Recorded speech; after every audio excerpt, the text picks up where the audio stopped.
Ok. Bon, voilà, mon nom c'est Bruno Katumpa, je vous parle de l'Afrique du Sud et où j'ai été un acteur dans la société civile travaillant pour aider les Congolais à se mettre ensemble afin de faire campagne sur leur situation, la situation actuelle telle qu'on l'a connue déjà depuis certaines années. Et le moment actuel interpelle plus que jamais les Congolais, surtout ses leaders, en la personne du président de la République, Félix Tshisekedi, et des autres leaders qui ne sont pas des moindres dans l'opposition, dans l'ensemble de l'opposition, et les leaders religieux qui sont actifs et qui ont, n'est-ce pas, l'audience dans notre peuple, dans l'opinion publique congolaise. Bon, alors, je voudrais d'abord m'adresser indirectement au président Félix Tshisekedi, compte tenu de la gravité de la situation au Congo. Vous savez que chez nous, nous avons les M23 qui ne font que intensifier leurs actions, et nous avons la coalition de Nanga qui s'est aussi rejoint à eux, et nous avons une certaine opinion internationale qui a une position vraiment controversée sur le Congo. Et dernièrement, nous avons suivi notre président dans sa sortie et tournée en Europe, après avoir rencontré le président Macron et le président allemand, et rencontré la diaspora congolaise en France. Alors, nous avons tous suivi l'adresse du président à la diaspora et les interviews qu'il a eues avec, donc en Europe, particulièrement en France, et l'adresse ou les déclarations qu'il a eu l'occasion de faire en étant aux côtés de Macron. Alors, il est vraiment important que nous, peuple congolais, on saisisse ce moment pour prendre conscience de l'enjeu national, mais aussi régional et international. Le Congo n'est pas un pays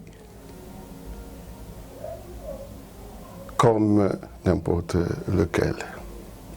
Vous savez, en Afrique, nous avons des pays qui sont vraiment clés dans leur rôle pour positionner l'Afrique, autant sur le plan politique et économique. Surtout, ici, je parlerai de l'Afrique noire. L'Afrique du Sud est un pays qui a beaucoup inspiré par sa démarche de libération de l'emprise, n'est-ce pas, de puissances internationales et puissances européennes, américaines. Et cet exemple de l'Afrique du Sud devrait rester pour nous les Africains une inspiration et une référence. Et si nous devons faire une comparaison, nous dirons que la situation du Congo ne doit pas être, n'est-ce pas, vue différemment par rapport à ce que l'Afrique du Sud a vécu, non plus par rapport à ce que le reste de l'Afrique a vécu, particulièrement avec le développement actuel des choses au Mali, au Niger et au Burkina Faso. Donc nous avons eu cette emprise du monde occidental sur nos économies et politiques. Donc quand je parlais de l'Afrique du Sud, je disais que ce n'est pas différent avec tous ces pays que je viens de citer, non plus différent avec le Congo. Donc nous avons affaire à ces puissances occidentales, impérialistes et anciennes colonisateurs. Leur façon de travailler est la même. En ce qui concerne le Congo, ils travaillent par l'entremise du Rwanda pour, n'est-ce pas, imposer leur agenda et leur hégémonie, où il y a une sorte de recolonisation de l'Afrique qui s'active à partir du Congo, étant donné que le Congo joue un rôle capital dans, n'est-ce pas, l'approvisionnement en minerais de première importance actuellement et pour l'avenir. Dans le passé, ça a été ainsi. Donc, ce qui fait la différence aujourd'hui entre le Congo et l'Afrique du Sud, c'est le comportement de nos leaders. En ce qui concerne le Sud-Africain, nous avions des leaders politiques à l'envergure de Mandela et autant d'autres, Steve Biko, Luthuli, nous avons une liste de leaders qui ont marqué la politique sud-africaine par leur courage à dénoncer, à identifier le problème, à le pointer du doigt et à le dénoncer. C'est-à-dire ayant identifié que c'est les puissances occidentales, avec l'Angleterre, les États-Unis, la France, qui soutenaient l'apartheid, qui finançaient et soutenaient l'apartheid. Vous vous rappellerez de l'éloquence et l'arrogance avec laquelle Margaret Thatcher parlait quand il s'agissait des Africains. Donc voilà, les Sud-Africains avaient le courage de s'adresser pas seulement aux Blancs Sud-Africains qui étaient assis, qui contrôlaient le gouvernement et qui géraient ce système d'apartheid et d'oppression, mais ils avaient identifié la source et s'attaquaient à la source. C'est-à-dire que ce soit Nelson Mandela, Desmond Tutu sur le plan religieux, ils ont eu le courage, sur place en Afrique du Sud et en dehors, avec Oliver Tambo qui faisait, n'est-ce pas, campagne en dehors, bien qu'ils étaient sur les territoires des Occidentaux, mais hélas, ils avaient le courage de les pointer du doigt en disant qu'ils devaient mettre fin au soutien qu'ils donnaient au gouvernement blanc à l'époque qui avait imposé le système d'apartheid. Eh bien, ce n'est pas différent, ce système que nous avons aujourd'hui, de connaître un petit pays qui n'a aucune ressource, qui n'a pas de moyens, qui met le Congo en mal, parce que soutenu par ces mêmes puissances. Nous avons aussi, été vraiment dans l'admiration du courage que le président Félix Tshisekedi avait eu pour dénoncer le Rwanda, le pointer du doigt, que c'était le Rwanda qui était derrière le M23. C'est le Rwanda qui est la cause de tout ce qui se passe au Congo, qui soutient militairement et qui est présent militairement au Congo. Et cela après avoir tendu la main aux Rwandais.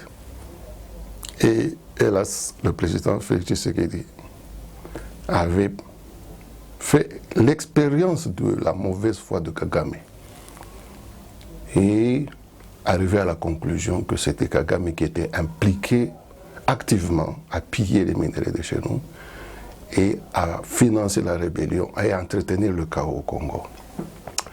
Mais à la différence avec les Sud-Africains, bon, à l'époque, il y avait les de Klerk, il y avait Botha, Nelson Mandela, Tambo et les autres ne s'étaient pas arrêtés à dénoncer ceux qui étaient au pouvoir en Afrique du Sud.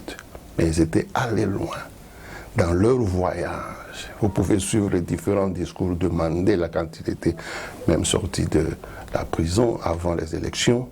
Eh bien, il condamnait en face et il établissait la responsabilité des États-Unis, de la Grande-Bretagne et de l'Occident, de l'Europe en général, dans leur soutien au régime méchant de l'apartheid, le régime raciste.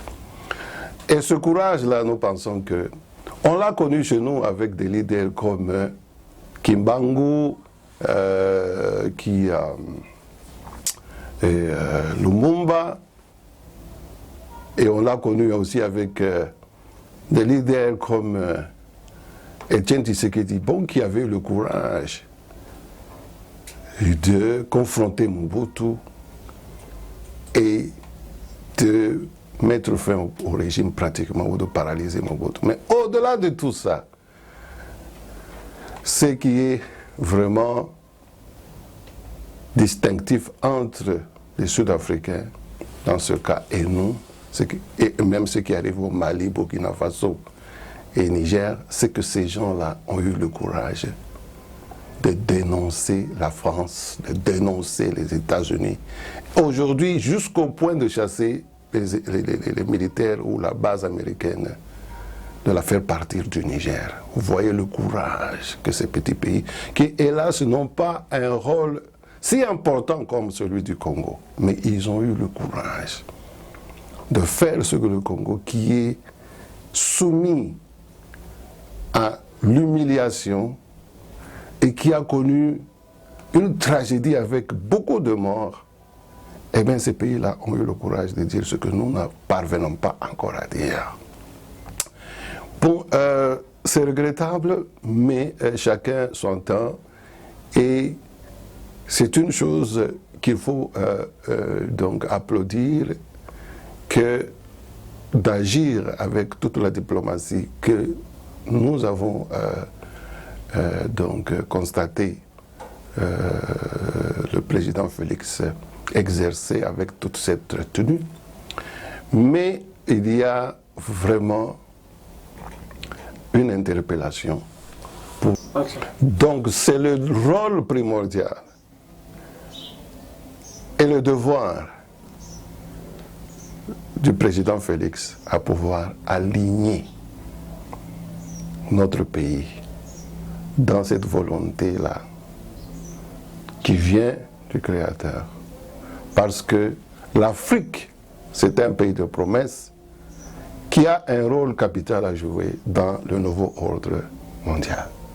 Et le Congo est au centre de ça. Le Congo déjà s'est ouvert spirituellement, sinon il a souillé cette ouverture que j'interpelle le président à découvrir, à comprendre s'il ne connaît pas encore et à pouvoir faire des réparations. Afin que le Congo puisse se repositionner comme le Nigeria. Parce que la grâce était accordée au Nigeria et au Congo. Ceux qui ont la chance d'avoir la grâce de comprendre ces choses savent de quoi je parle. Donc je disais que, au-delà de tout ce que le président fait, avoir le courage d'identifier, de dénoncer la source du problème au Congo, c'est déjà un changement que le Congolais aura effectué dans son être profond pour se renouveler. Parce que cette lâcheté ne provient que d'une dégradation de caractère et des valeurs qui se répercutent dans les mauvaises habitudes où les gens deviennent corrompus. Et la première corruption, c'est celle-là. C'est-à-dire, vous n'arrivez pas à reconnaître votre rôle, qui vous êtes, et vous ne voulez pas, dans la sincérité, l'honnêteté, dénoncer, identifier la source du problème. Eh bien, c'est une corruption en elle, en soi. Donc, nous devons rétablir le Congo dans une bonne position, une position favorable. Alors, en revenant un peu et ça je disais, pour rétablir le Congo dans cette position favorable, dans l'ordre du monde qui se dessine, le nouveau ordre mondial qui se dessine, il faudrait que notre président prenne conscience de ce qu'il s'agit. Alors, je me référais à l'Afrique du Sud en disant, bon, quand les leaders sud-africains comme les Mandela, Oliver Tambo, Desmond Tutu, parce qu'ici je veux parler de cardinal Abongo, allaient à l'extérieur, eh bien, tous avaient le même langage. Ils savaient que le peuple sud-africain souffrait, ils savaient que le peuple sud-africain souffrait sous l'emprise du gouvernement raciste blanc, mais hélas, ils n'avaient pas perdu de vue que la véritable source du problème, c'était le soutien des Américains, des Anglais et de l'Occident à ce régime. Et c'est en dénonçant d'abord ces sources ou ces responsables que alors ils demandèrent des sanctions contre le régime de l'Afrique du Sud.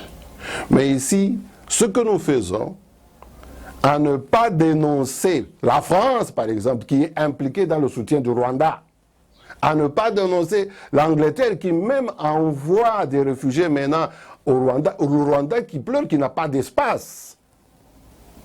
Mais le Rwanda ouvre ses frontières, alors qu'ils n'ont pas d'espace, ils cherchent même l'espace au Congo, il ouvre ses frontières aux réfugiés qui sont chassés de l'Angleterre. Nous savons que, selon l'histoire, l'Angleterre a agi de cette façon-là dans le passé, pour s'imposer, pour créer un certain espace politique d'influence. Donc les réalités sont là, nous devons avoir le courage. Si nous avons aussi un cardinal qui, au lieu de prendre le flambeau de la lutte en dénonçant les véritables responsables, il fait des voyages à l'extérieur du pays, il revient et hélas, il n'ose pas dénoncer Kagame, il n'ose pas dénoncer la France, les États-Unis, tous les Occidentaux qui sont en train de soutenir le Rwanda. Il parle en vague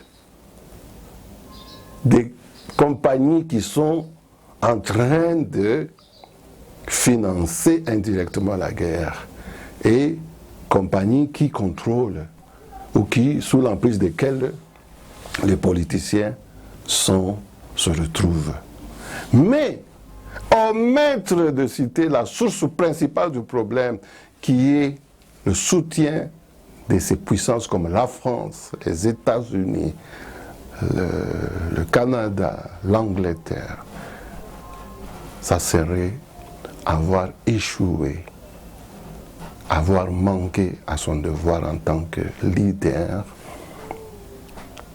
d'une grande organisation religieuse.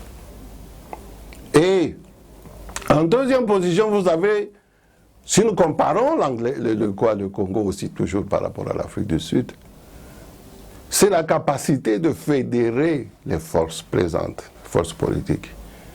Il n'y a aucune démarche dans le chef de leader religieux, seulement quand il y a des échéances électorales où les gens se disputent pour le pouvoir, bon, comme c'était l'accord de Saint-Sylvestre, comme il l'a cité, mais pour gérer le pays et réunir les énergies, eh bien, le cardinal est absent.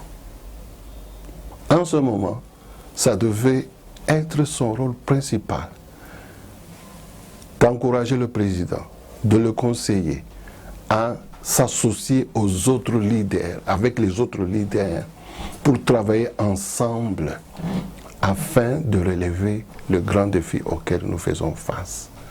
Parce que si nous sommes divisés, alors cette faiblesse profite à nos ennemis. Et donc la chose principale dans laquelle le cardinal devait s'investir, c'est d'une part dénoncer les pays qui sont les pourvoyeurs du Rwanda, parce que l'Union européenne, tout le monde le sait, a donné l'aide financière au Rwanda. Qu'est-ce que le cardinal Ambongo a dit? Pourquoi est-ce qu'il n'a pas utilisé sa visite en Europe pour dénoncer cela? Mais il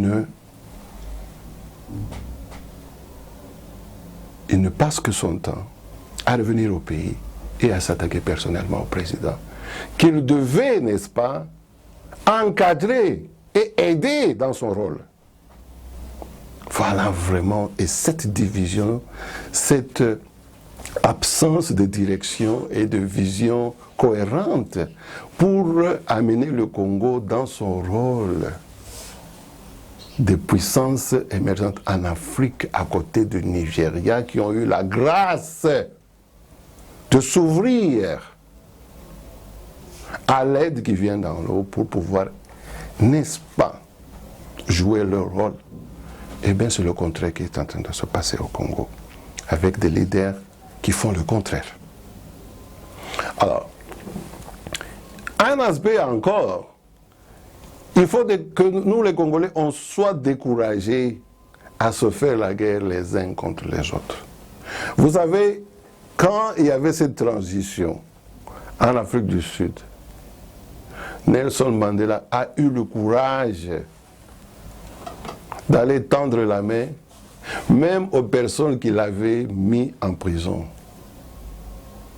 Il avait eu le courage de tendre la main à quelqu'un comme Boutelesi. Boutelesi jouait comme le rôle de Kagame aujourd'hui, parce qu'avec Inkatha, son parti politique, ils étaient impliqués dans l'assassinat, les tueries de leurs propres frères, comme aujourd'hui Kagame est en train de faire tuer les Congolais, qui sont ses frères en fait.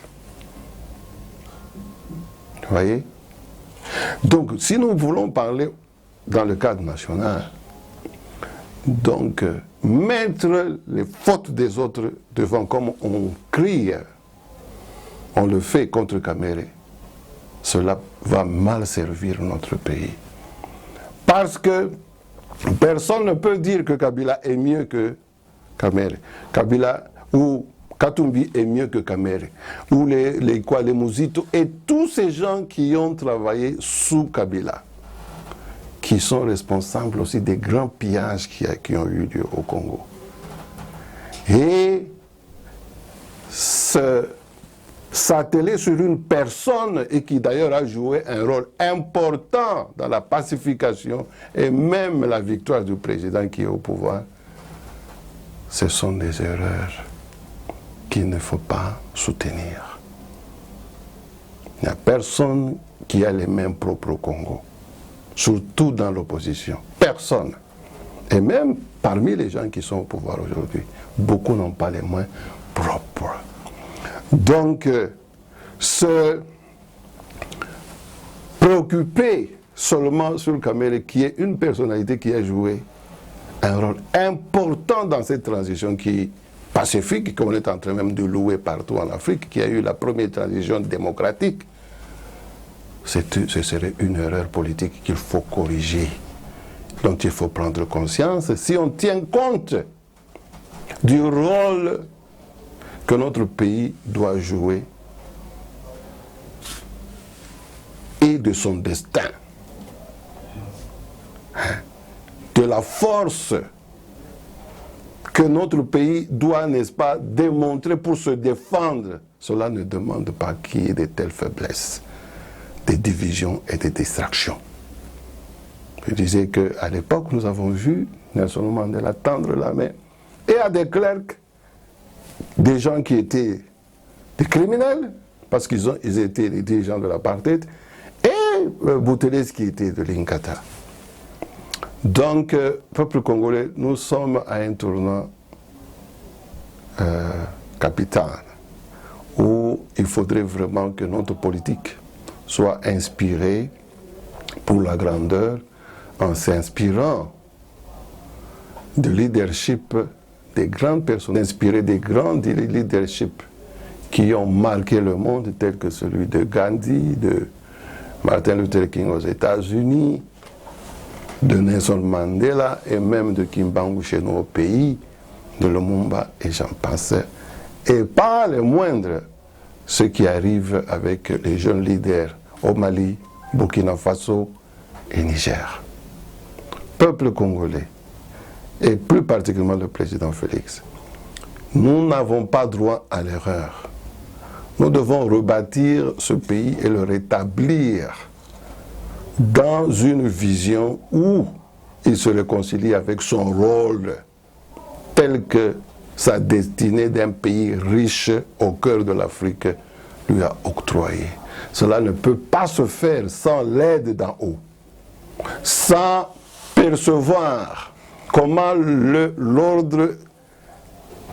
nouveau ordre mondial s'opère et comment il a toujours été associé au destin du Créateur. J'ai parlé de l'Israël, j'ai parlé de l'Angleterre, j'ai parlé de l'Allemagne, auquel le président Félix Tshisekedi fait souvent allusion, qui sont des pays qui ont vécu un tournant spirituel inscrit dans l'ordre de la volonté du Créateur. Eh bien, le Congo se retrouve parmi ces pays-là qui doivent jouer ce rôle maintenant, à côté de Nigeria, qui ont pris, n'est-ce pas, qui ont fait le premier pas en Afrique. Parce que l'Afrique, c'est vraiment le continent qui va jouer, c'est pas le rôle principal dans le nouveau ordre mondial. Et le Congo est appelé à comprendre cela, à avoir la connaissance sur cet accomplissement-là. Faute de quoi? Faute de cette connaissance, eh bien, nous n'arriverons pas à faire du Congo un peuple fort, un pays qui mérite le respect et un pays qui mérite de rester dans son intégrité et la souveraineté telle que souhaitée. Donc, c'est un appel au président Félix Tshisekedi de s'inspirer des autres. C'est un appel au cardinal à Bongo de s'élever et de s'inspirer des autres leaders religieux comme Desmond Tutu, qui ont aidé à la libération de leur peuple parce qu'ils ont identifié le véritable source de problème. Eh bien, la guerre du Congo, ce n'est pas une guerre qui avait été initiée par Félix Tshisekedi. La guerre du Congo, c'était une guerre financée par l'Occident, avec les États-Unis, l'Angleterre, principalement, qui ont financé l'Ouganda et le Rwanda pour nous faire la guerre. Et tant que le cardinal Abongo ne prendra pas le courage pour attaquer le véritable problème et qu'il ne tendra pas la main au président Félix pour qu'il puisse rallier tous les leaders politiques au Congo dans cette cause, pour qu'enfin nous soyons libérés de cette corruption morale. Parce qu'au lieu de dénoncer les criminels ou la source du problème, nous tendons la main à ces criminels et voulons manger à la même table que lui. On ne peut pas faire une chose de son contraire. Donc, peuple congolais, en tout cas, voilà de l'Afrique du Sud, inspiré par cette lutte de ce pays qui s'est libéré et qui continue encore à se battre pour une libération totale, parce que l'Afrique du Sud est un pays, malgré sa libération politique, mais elle est sous contrôle économique de l'homme blanc. Donc, il y a encore un chemin à parcourir pour le peuple sud-africain. Et je crois que cet espace-là, dans cet espace-là, le Congo, dans notre région SADC, peut jouer un rôle de leadership pour inspirer les Sud-Africains, le reste des pays dans la SADC et dans le continent africain, qui est appelé à jouer un rôle crucial dans l'ordre nouveau au monde. Merci pour aujourd'hui.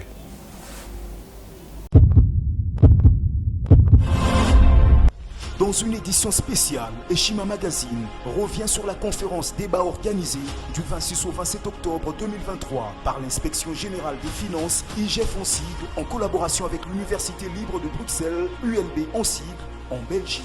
Avec pour thème les avancées de la lutte pour l'instauration de la bonne gouvernance publique en République démocratique du Congo. Cette conférence a eu comme orateur principal l'inspecteur général des finances, chef de service, Jules Alingue Tekei. Ce dernier a fait savoir à la diaspora congolaise que l'inspection générale des finances est à la recherche d'un nouveau narratif en ce qui concerne la RDC, qui pendant longtemps a été indexée comme étant le lieu de prédilection de la corruption, des détournements des deniers publics et de toutes les antivaleurs liées à la bonne gouvernance. Jules Alingue a ainsi, pendant 2 jours de conférence, dressé un tableau sombre des pratiques, des détournements des deniers publics et autres antivaleurs avant l'avènement de l'actuel président de la République, Félix-Antoine Tshisekedi, et des résultats positifs obtenus sous sa houlette après avoir redynamisé l'IGF et d'autres structures contrôle des finances publiques en République démocratique du Congo. Parmi les résultats positifs de la lutte contre les détournements de fonds publics, le patron de l'IGF a cité l'augmentation du budget national qui est parti de 5 milliards de dollars en 2019 à 16 milliards en 2023. Il a aussi souligné la nécessité de la patrouille financière menée par sa structure de contrôle, l'implémentation de la bonne gouvernance au pays. Une patrouille qui a anticipé la commission des actes des détournements par des gestionnaires de fonds publics. Cette conférence a aussi eu comme intervenant l'ambassadeur de la République démocratique du Congo dans le Benelux, Christian Dongala, qui a d'ailleurs ouvert ses assises. D'autres panélistes ont également édifié les Congolais de la diaspora présents à ULB. Il s'agit de Junior Mboui, expert financier international et CEO du groupe JPJ Consulting, partenaire David Haute, chef d'équipe de l'EU Global Facility, Project Amel, CFT, Bertien Mumpaka, sénateur belge, Alex Lumpali, professeur en sciences économiques et gestion à Namur en Belgique, Al Kitenge, stratège et expert en innovation économique, ainsi qu'un inspecteur général, coordonnateur à l'IGF, M. Herman Ieleza. À la fin de ces assises, un diplôme de mérite a été décerné à Jules Alingue par le collectif des étudiants congolais en Belgique pour le travail abattu dans le secteur de la lutte contre la corruption et les détournements de fonds publics en RDC. Eshima Magazine, un nouveau standard d'information.